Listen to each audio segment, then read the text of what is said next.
Check பண்றீங்களா? Night 11 மணிக்கு ஒருத்தன் வேலை முடிஞ்சு வந்தாலும் அவன் குடிச்சிருக்கானா நீங்க பாத்துதானே விடுவீங்க.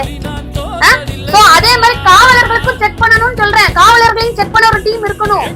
அந்த மாதிரி நைட் பேட்ரோல்ல இருக்கிறவங்க கரெக்டா இருக்காங்களா, ஸ்டெடியா இருக்காங்களா, நார்மலா இருக்காங்களான்னு செக் பண்ணணுங்க. அது மட்டும் இல்ல, டியூட்டில இருந்தாலும் ஆன் தி ஸ்பாட் ஏதாவது ஒரு டீம் இருக்குன்னு இருக்கணும். அப்பதான் உங்களுக்கு பயம் இருக்கும். எந்த டைமும் நம்ம வந்து செக் பண்ணுவாங்க.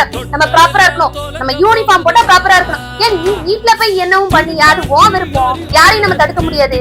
அது அவன் குடிக்காத நம்ம பாட்டில புடிங்க தூர போட முடியும், நம்ம எதுவுமே பண்ண முடியாது. வீட்டுல போய் என்னவும் பண்ணு. யூனிஃபார்ம்ல நீ ஏன் அப்படி பண்ற? யூனிஃபார்ம்ல இப்படி தப்பு பண்ணலாமா? ஒரு காவலர் காவல் கொடுக்க வேண்டிய ஒரு ஆளு இந்த மாதிரி பண்ணலாமா? நீ குடி வைய, அது ஓம் இருப்போம், அது ஓம் வீட்டோட ஒரு பெரிய பிரச்சனையா அங்க பாக்கப்படுது.